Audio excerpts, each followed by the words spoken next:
Afternoon everybody, Corey here from Sky's the Limit Car Care, and today we're going to talk about how something is better than nothing.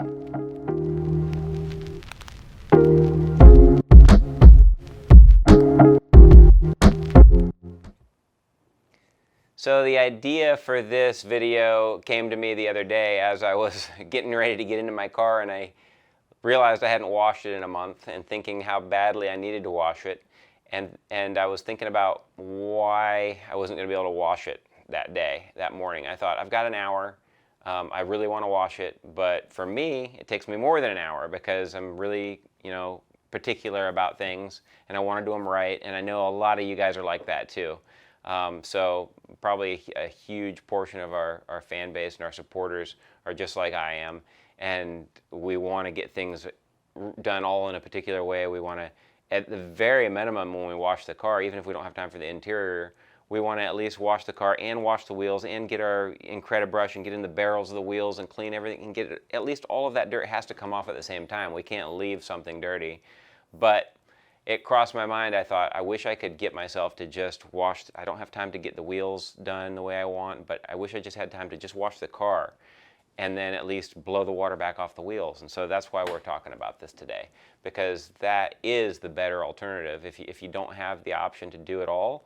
And I'm not recommending, I'm not promoting that you kind of do a half-assed job or anything like that, but it is in reality the better of the two alternatives. If you don't do anything to your car, then the finish is going to deteriorate faster. And for sure, having a ceramic coating on your car is going to help with that. It's going to help avoid the deterioration of the actual paint.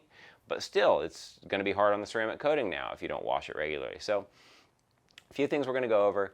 Number one is the effect that contaminants can have on your vehicle. So, as you're driving down the street and the guy hits the brakes in front of you, or you hit your brakes or whatever, the little pieces of metal come out of those brake pads and lodge into the paint. The tar, the dust, the dirt, all that stuff that's on the road, that comes around and goes around the aerodynamics of your car and then slaps onto the back of it. You see the back of the car gets dirtier than anywhere else. All those different things, all those things, once they're on there, the sooner you get them off, obviously, the better. The longer you leave those on there, the more they're going to stick to the paint. And I know you know that just from practice, but some of the ways that works is the sun is beaten down. We're here in Florida, so you know that. In Hawaii, Los Angeles, a lot of places, Texas, it's worse than ever. But up north, you have your own situations. During the winter months, you have salt and stuff like that. That stuff's more corrosive than anything, and you don't want to leave that on your vehicle either.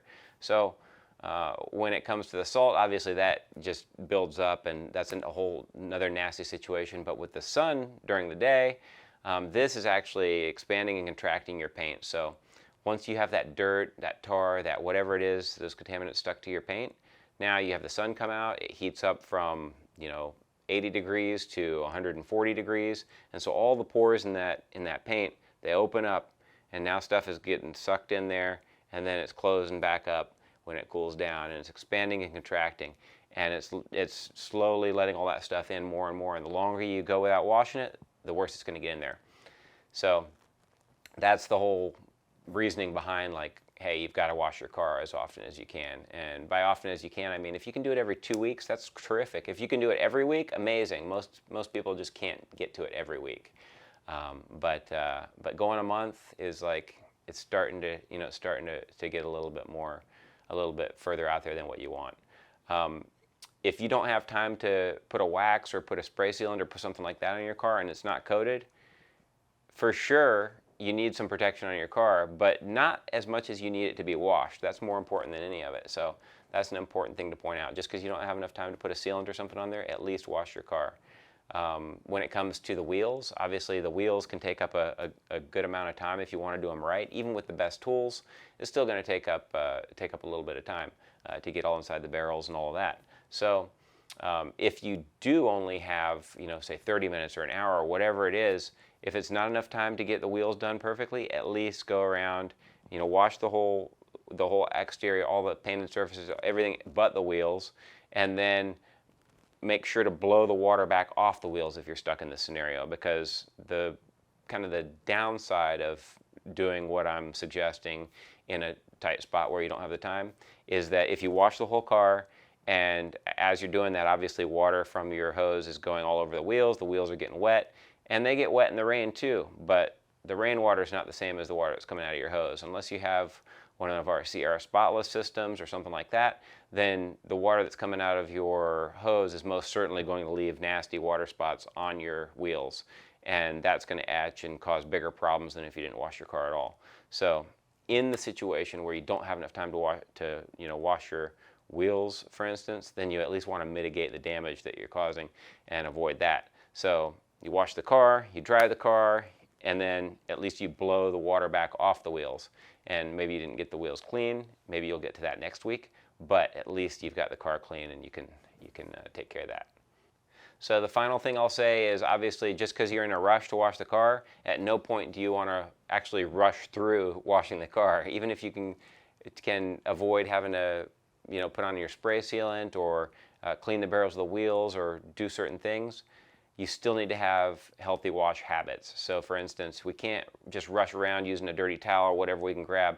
Obviously, we still need to go through all the steps that you'll find in our video on how to properly wash a car, which is using the correct mitt, rinsing that mitt out often enough to where you don't have dirt collecting up in it, because those types of things can scratch the surface.